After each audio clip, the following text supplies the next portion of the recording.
എല്ലാ കൂട്ടുകാർക്കും നമസ്കാരം. CCTV മലയാളം എന്ന വിഷയത്തിൻ്റെ ഭാഗമായിട്ട് ഇന്ന് നമ്മൾ നോക്കാൻ പോകുന്നത് ക്യാമറയെ പറ്റി തന്നെയാണ്. കഴിഞ്ഞ ക്ലാസ്സിൻ്റെ തുടർച്ചയായിട്ടാണ് ഈ ക്ലാസ്സുകൾ മുന്നോട്ട് പോകുന്നത്. കഴിഞ്ഞ ക്ലാസ്സിൽ നമ്മൾ പറഞ്ഞിരുന്ന ക്യാമറ എന്ന് പറഞ്ഞാൽ ANPR, ALPR ക്യാമറ, അതിൻ്റെ പ്രത്യേകതകൾ എന്തൊക്കെയായിരുന്നു, അതിൻ്റെ യൂസ് എന്തൊക്കെയാണെന്നായിരുന്നു. അപ്പോൾ അത് നിങ്ങൾക്ക് എല്ലാവർക്കും മനസ്സിലായെന്ന് വിശ്വസിക്കുന്നു. അപ്പോൾ നമ്മൾ ഈ ക്ലാസ്സിൽ പറയാൻ പോകുന്നത് FRC എന്ന് പറയുന്നതോ അല്ലെങ്കിൽ ഫേസ് റെക്കഗ്നൈസേഷൻ എന്ന് പറയുന്ന ഒരു മോഡൽ ക്യാമറയും പിന്നെ EYERecognition എന്ന് പറയുന്ന മറ്റൊരു ക്യാമറയാണ് അറിയപ്പെടുന്നത്. അത് ഞാൻ പറയാം.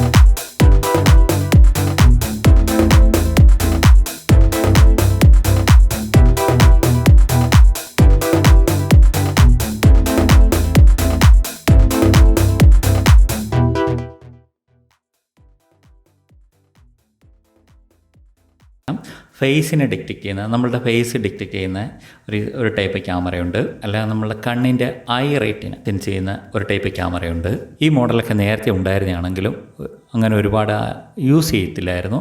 അതായത് കൂടുതലായിട്ടുള്ള ഏരിയയിൽ ആരൊക്കെ വന്നുവെന്നും പോയെന്നും ആരാണ് എന്താണ് എപ്പോഴാണെന്ന് കറക്റ്റായിട്ട് സെൻസ് ചെയ്യാൻ വേണ്ടിയിട്ട് മാത്രം യൂസ് ചെയ്തിരുന്ന ക്യാമറയായിരുന്നു. പക്ഷേ ഈ കോവിഡ് കാലം കഴിഞ്ഞപ്പോഴത്തേന് മിക്ക കമ്പനികളുടെയും മിക്ക IT കമ്പനികളുടെയും വലിയ വലിയ ഫാക്ടറികളുടെയും ഒക്കെ അറ്റൻഡ് സിസ്റ്റം ഈ ഒരു ക്യാമറ വെച്ച് ചെയ്യാൻ തുടങ്ങിയിട്ടുണ്ട്. നമ്മൾ പലയിടത്തും കേട്ട് കാണും പഞ്ചിങ് സിസ്റ്റം എന്ന് പറഞ്ഞാൽ ഓഫീസിൽ പഞ്ചിങ് സിസ്റ്റം വരുന്നു, പഞ്ചിങ് സിസ്റ്റം ഉണ്ടെന്ന്. ആ പഞ്ചിങ് സിസ്റ്റം എന്ന് പറഞ്ഞാൽ ഒന്നുകിൽ ഫിംഗർ പ്രിൻ്റ് അല്ലെങ്കിൽ അവർക്കൊരു പ്രത്യേക കാർഡ് ഇഷ്യൂ ചെയ്തിട്ടുണ്ടായിരിക്കും. ആ കാർഡ് വെച്ചിട്ടാണ് അത് പഞ്ചിങ് സിസ്റ്റം ചെയ്തിരുന്നത്. അതായത് നമ്മളുടെ ഗേറ്റ് എൻട്രിയും പോകുന്നതും വരുന്നതും ഒക്കെ ചെയ്തിരുന്നതെന്ന് പറഞ്ഞാൽ ആ പഞ്ചിങ് സിസ്റ്റം വെച്ചിട്ടാണ് അറ്റൻഡൻസ് മെയിൻറ്റെയിൻ ചെയ്തിരുന്നത്. ഇപ്പോൾ കോവിഡ് കാലമായതുകൊണ്ട് ഒരാൾ ഫിംഗർ വെച്ചെടുത്ത് മറ്റൊരാൾ ഫിംഗർ വയ്ക്കുകയോ അല്ലെങ്കിൽ കാർഡ് വേറെ പല രീതിയിൽ മിസ്യൂസ് ചെയ്യുകയൊക്കെ ചെയ്യുന്നത് കൊണ്ടും ഒരുപാട് കമ്പനികളൊക്കെ അത് മാറിയിട്ടുണ്ട്. അറ്റൻഡ് സിസ്റ്റം ഈ പറഞ്ഞ ക്യാമറ, അതായത് നമ്മളുടെ ഫേസിനെ ഡിറ്റക്റ്റ് ചെയ്യുന്ന രീതിയിലുള്ള ക്യാമറ സിസ്റ്റം പല കമ്പനികളിലും വെച്ചിട്ടുണ്ട്. നമ്മൾ ഒരു വട്ടം നമ്മളുടെ ഫോട്ടോയും നമ്മളുടെ ഡീറ്റെയിലും എല്ലാം അതിനകത്ത് എൻട്രി ചെയ്ത് വെച്ച് കഴിഞ്ഞാൽ പിന്നീട് ആൾ വരുമ്പോൾ അത് കറക്റ്റായിട്ട് എപ്പോഴൊക്കെ വന്നിട്ടുണ്ടെന്നും എപ്പോഴൊക്കെ പോയിട്ടുണ്ടെന്നും എപ്പോഴൊക്കെ ടീ ബ്രേക്ക് അതെല്ലാം ഫുള്ള് ഡീറ്റെയിൽ എടുത്തു വയ്ക്കും. അങ്ങനെ അറ്റൻഡ് സിസ്റ്റത്തിന് ഉപയോഗിക്കുന്ന ക്യാമറയാണ് ഞാൻ ഈ പറഞ്ഞ ക്യാമറ. FRC എന്നൊക്കെ ചുരുക്കത്തിൽ പറയും. അപ്പോഴേ ഇന്ന് നമ്മൾ ആദ്യം നോക്കാൻ പോകുന്നത് ആ ക്യാമറയുടെ ഡീറ്റെയിലാണ്. അതെങ്ങനെയാണ് വർക്ക് ചെയ്യുന്നതെന്ന് ഞാൻ കുറച്ച് ഡീറ്റെയിൽ കാണിച്ചു തരാം. ഈ പിക്ചറിൽ കാണുന്ന പോലെ ഇതിനാദ്യം തന്നെ നമ്മളെ ഫേസ് എല്ലാം ഇത് സ്കാൻ ചെയ്ത് വയ്ക്കും. സ്കാൻ ചെയ്ത് എല്ലാം വെച്ചതിന് ശേഷം അതിനകത്ത് ഒരു ഡേറ്റ കണക്ക് ശേഖരിച്ച് വയ്ക്കും. അതിനകത്ത് എല്ലാ എൻട്രി ഉണ്ടാവും. അതായത് നിങ്ങൾ എന്താണ് പേഴ്സണൽ ഡേറ്റ എൻട്രി കൊടുക്കുന്നത്, ഒരു ഓഫീസിൽ യൂസ് ചെയ്യുകയാണെങ്കിൽ എംപ്ലോയി ID, അതായത് നിങ്ങളുടെ ഡേറ്റാസ് കംപ്ലീറ്റ് എന്തൊക്കെയാണെന്ന് വെച്ചാൽ അതൊക്കെ സേവ് ചെയ്യാം. സേവ് ചെയ്ത് വെച്ചിട്ട് അതിനെ ഒരു അറ്റൻഡ് സിസ്റ്റത്തിലേക്ക് അത് സേവ് ചെയ്ത് വയ്ക്കും. അതിനുശേഷം ഇത് നിങ്ങൾ ആ ക്യാമറയുടെ മുമ്പിലേക്ക് പിന്നീട് വന്നു കഴിഞ്ഞാൽ വീണ്ടും അത് സ്കാൻ ചെയ്തിട്ട് നിങ്ങൾ എപ്പോഴാണ് വരുന്നത്, നിങ്ങൾ എപ്പോഴാണ് പോയത്, അതെല്ലാം ടൈം ഉൾപ്പെടെ അതിനകത്തൊരു ഇൻബിൽറ്റ് ഒരു സോഫ്റ്റ്വെയർ വഴി അതിൻ്റെ ഡേറ്റ എല്ലാം അത് കളക്ട് ചെയ്ത് സൂക്ഷിക്കും. അങ്ങനെയാണ് ഇതിൻ്റെ വർക്കിംഗ് പ്രിൻസിപ്പിൾ. ആദ്യം തന്നെ നമ്മൾ ഫേസ് സ്കാൻ ചെയ്യും. എൻട്രി ചെയ്തതിന് ശേഷം ഫുള്ള് സ്കാൻ ചെയ്തിട്ടാണ് ഉപയോഗിക്കുന്നത്. അതിപ്പം പലയിടത്തും അത് കൂടാതെ തന്നെ തെർമൽ ഇമേജ് സെൻസിങ്ങും കൂടെ ഉള്ള ക്യാമറകൾ വയ്ക്കുന്നുണ്ട്. തെർമൽ ഇമേജ് സെൻസിങ് ക്യാമറയെ പറ്റി ഞാൻ അടുത്ത ക്ലാസ്സിൽ പറഞ്ഞു തരാം. അതിൻ്റെ പ്രത്യേകത എന്തൊക്കെയാണെന്ന്. അത് കോവിഡ് സമയമായപ്പോഴത്തേന് അതും ഏറ്റവും കൂടുതൽ യൂസ് ചെയ്യുന്നുണ്ട്. ഇങ്ങനെയാണ് ഞാൻ ഈ കാണിക്കുന്ന പോലെ ഇങ്ങനെയാണ് അതിൻ്റെ ഒരു ഡേറ്റ എല്ലാം എൻട്രി ചെയ്ത് ശേഖരിച്ച് വയ്ക്കുന്നത്. അതിനകത്തെന്ന് വെച്ചാൽ നിങ്ങളുടെ ഫേസ് എല്ലാം ഡിറ്റക്ട് ചെയ്തിട്ട് ഇപ്പോഴും വന്ന് പോയിരുന്ന എല്ലാ ഡേറ്റ അത് കളക്ട് ചെയ്യും. അതേ കണക്ക് തന്നെ ഈ ക്യാമറ വെച്ച് തന്നെ ഗേറ്റ് എൻട്രി അങ്ങനെ എല്ലാം ഇത് റിലേറ്റഡ് ഇതിന് ലിങ്ക് ചെയ്ത് വർക്ക് ചെയ്യിക്കാൻ പറ്റും.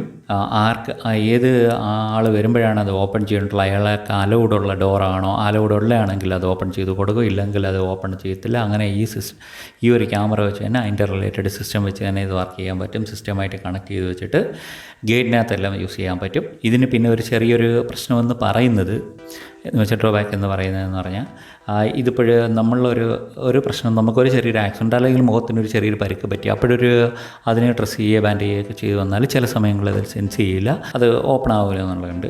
അപ്പോൾ അതിനൊക്കെ കുറച്ചും കൂടെ അഡ്വാൻസ് ടെക്നോളജി ഉപയോഗിക്കുന്ന സാധനമാണ് നമ്മളുടെ കണ്ണിൻ്റെ റെറ്റിനെ ഡിറ്റക്റ്റ് ചെയ്യുന്ന ഒരു സാധനമുണ്ട്. നമ്മളുടെ കണ്ണിൻ്റെ റെറ്റിനെ ഡിറ്റക്റ്റ് ചെയ്ത് ഉപയോഗിക്കുന്ന ഒരു ക്യാമറയുണ്ട്. അതാണ് അടുത്ത ക്യാമറ എന്ന് പറയുന്നത്. ഞാൻ പറഞ്ഞില്ലേ, തുടക്കത്തിൽ തന്നെ പറഞ്ഞില്ലേ 2 ക്യാമറയെ പറ്റി ഞാൻ പറയാമെന്ന്. അപ്പോൾ അത് ഒരു ക്യാമറ, അതും ഇതേ കണക്ക് തന്നെ ഇതേ സിസ്റ്റത്തിന്, അതായത് ഈ അറ്റൻഡ് സിസ്റ്റത്തിനെല്ലാം യൂസ് ചെയ്യുന്നതാണ്. അതിൻ്റെ കുറേ അഡ്വാൻസ് ടെക്നോളജി എന്ന് പറഞ്ഞാൽ അത് നമ്മളുടെ സ്കാൻ ചെയ്യുന്നത് നമ്മളെ കണ്ണിൻ്റെ ഐ റെറ്റിനെയാണ്. അപ്പോൾ കണ്ണിന് വല്ല കുഴപ്പം പറ്റിയാൽ മാത്രമേ അങ്ങനെ ഒരു പ്രശ്നം വരത്തുള്ളൂ. അപ്പോഴങ്ങനെ ഒരു 90% ആൾക്കാർക്ക് വരാൻ പറ്റത്തില്ല. മറ്റേതിന് ചിലപ്പോൾ ഒരു മുഖംമൂടിയൊക്കെ ഉപയോഗിച്ച് അതേ കണക്ക് ഒരാളുടെ മുഖംമൂടി ഉപയോഗിച്ച് ചിലപ്പോൾ തുറക്കാൻ പറ്റിയേക്കാം എന്നൊരു ഇതുണ്ട്. അങ്ങനെ പറ്റും എന്നല്ല, അത് എപ്പോഴും നടന്നു വരത്തില്ല, ചിലപ്പോൾ. അത് കാര്യം അത് സ്കാൻ ചെയ്യുമ്പോൾ അത് ഫേസിൻ്റെ ഒരുപാട് പോയിൻറ്റുകളാണ് അത് സ്കാൻ ചെയ്യുന്നത്. അപ്പോൾ ചെറിയ 1-2 ചെറിയ വ്യത്യാസത്തിലൊന്നും അത് വരില്ല. എങ്കിൽ കൂടിയിട്ട് അങ്ങനെ ഒരു ഡ്രോബാക്ക് വന്നേക്കാമെന്നുള്ളൊരു പറച്ചിലുണ്ട്. അതിന് കുറേയും കൂടെ സെക്യൂരിറ്റി ഉള്ള സാധനമാണ് ഈ ഐ റെറ്റിന എന്ന് പറയുന്ന സാധനം. അതെന്ന് പറഞ്ഞാൽ നമ്മളെ കണ്ണിൻ്റെ കൃഷ്ണമണിയാണ് അത് സ്കാൻ ചെയ്തത്. കൃഷ്ണമണിയെ സ്കാൻ ചെയ്ത് അതിനെ സേവ് ചെയ്ത് വെച്ചിട്ട് അതൊരു അറ്റൻഡ് സിസ്റ്റത്തിലേക്ക് തന്നെ ഞാൻ നേരത്തെ പറഞ്ഞ കണക്ക് തന്നെ അതുമായിട്ട് റിലേറ്റഡ് കണക്ട് ചെയ്യുകയോ അല്ലെങ്കിൽ ഗേറ്റ് ആയിട്ടോ ഡോർ എൻട്രി ആയിട്ടോ അങ്ങനെയൊക്കെ ബാരിക്കേഷനായിട്ടോ അതിൻ്റെ സിസ്റ്റം ത്രൂ കണക്ട് ചെയ്യാൻ പറ്റും. അതിൻ്റെ വർക്കിംഗ് എന്ന് പറഞ്ഞത് ഇതുപോലെയാണ്. നിങ്ങളിൽ പിക്ചറിൽ കാണുന്ന പോലെയാണ്. ഈ പിക്ചറിൽ കാണുന്ന പോലെ നമ്മൾ കണ്ണിൻ്റെ ഫുൾ അത് സ്കാൻ ചെയ്ത് വയ്ക്കും. സ്കാൻ ചെയ്ത് വെച്ചതിന് ശേഷം നമ്മളുടെ ഡേറ്റ അതിനകത്ത് എൻട്രി ചെയ്ത് കൊടുക്കുക. നമ്മളുടെ ഡീറ്റെയിൽ ഫുൾ അതിൽ എൻട്രി ചെയ്ത് കൊടുക്കുക. എന്തൊക്കെയാണ് നമ്മൾ ചെയ്ത ആളുടെ ഡീറ്റെയിൽ അത് എൻട്രി ചെയ്ത് അതിനകത്ത് സേവ് ചെയ്തിട്ട് അതിന് ശേഷം ആൾ എപ്പോഴും വന്നാലും പോയാലുമൊക്കെ അതിങ്ങനെ ഇത് ചെയ്തുകൊണ്ടേയിരിക്കും. അതുകൊണ്ട് ഹൈ സെക്യൂർഡ് ആയിട്ടുള്ള ഏരിയയിലാണ് കൂടുതലും ആ ഒരു ടൈപ്പ് ഉപയോഗിക്കുന്നത്. പിന്നെ ഇപ്പോൾ ഉള്ള കമ്പനികളെല്ലാം മിക്ക കമ്പനികളിലെല്ലാം ഈ ഒരു ഇതിലേക്ക് മാറിയിട്ടുണ്ട്. കാര്യം പഞ്ചിങ് സിസ്റ്റം ഇത് ത്രൂ ആയിട്ടുണ്ട്. അറ്റൻസ് എന്ന് പറയുന്ന പഞ്ചിങ് സിസ്റ്റം ഇങ്ങനെയുള്ള ക്യാമറകൾ ത്രൂ ആയിട്ടുണ്ട്. അപ്പോഴതിന് ഗേറ്റിൻ്റെ ബാരിയറും അല്ലെങ്കിൽ ഡോറും എല്ലാം ആയിട്ട് ലിങ്ക് ചെയ്യാൻ പറ്റുന്ന രീതിയിലുള്ളതാണ് ഈ സിസ്റ്റമാണ് വരുന്നത്. അതാണ് ഇന്ന് പറയാൻ ഉദ്ദേശിച്ച് ഈ 2 ക്യാമറയെ പറ്റിയിട്ടുള്ള പ്രത്യേകത. അത് ഈ CCTV ഇൻഡസ്ട്രിയിൽ അധികം യൂസ് ചെയ്ത് തുടങ്ങിയിട്ടുള്ളതാണ്. കുറച്ച് കോസ്റ്റ്ലി ആണെങ്കിലും ഒരുപാട് സെക്യൂർഡും പല ആവശ്യങ്ങൾക്കും ഏറ്റവും നല്ല രീതിയിലുള്ള ഒരു പെർഫോമൻസും ആയതുകൊണ്ട് ഇതാണ് ഇപ്പോൾ ഏറ്റവും കൂടുതൽ യൂസ് ചെയ്യുന്നത്. കോവിഡ് സമയമാകുമ്പോൾ നേരിട്ടുള്ള സമ്പർക്കമൊന്നും അറ്റൻഡ് സിസ്റ്റത്തിന് യാതൊന്നിനും വരാതിരിക്കാൻ വേണ്ടിയിട്ട് ഈ കമ്പനികളിലെല്ലാം പല കമ്പനികളിലും ഈ ഒരു ലെവലിലേക്ക് മാറി തുടങ്ങിയിട്ടുണ്ട്. അപ്പോൾ ഇന്നത്തെ ക്ലാസ്സിലെ ഈ ഒരു വിഷയം നിങ്ങൾക്ക് ഇഷ്ടമായെങ്കിൽ, ഈ ഒരു വീഡിയോ നിങ്ങൾക്ക് ഇഷ്ടമായെങ്കിൽ തീർച്ചയായിട്ടും സബ്സ്ക്രൈബ് ചെയ്യുക. താഴെയുള്ള ബെല്ലൈക്കൺ കൂടി എനേബിൾ ചെയ്യുക. നിങ്ങൾക്ക് അടുത്ത വീഡിയോ അപ്ലോഡ് ചെയ്യുമ്പോൾ നിങ്ങൾക്ക് പെട്ടെന്ന് തന്നെ നോട്ടിഫിക്കേഷൻ ലഭിക്കുന്നതിന് ഉപകാരപ്പെടും. നിങ്ങൾക്കത് ഇഷ്ടപ്പെട്ടിട്ടുണ്ടെങ്കിൽ, നിങ്ങൾക്ക് ഉപകാരപ്പെട്ടിട്ടുണ്ടെങ്കിൽ ഇത് മറ്റുള്ളവർക്ക് കൂടിയിട്ട് ഷെയർ ചെയ്ത് കൊടുക്കുക.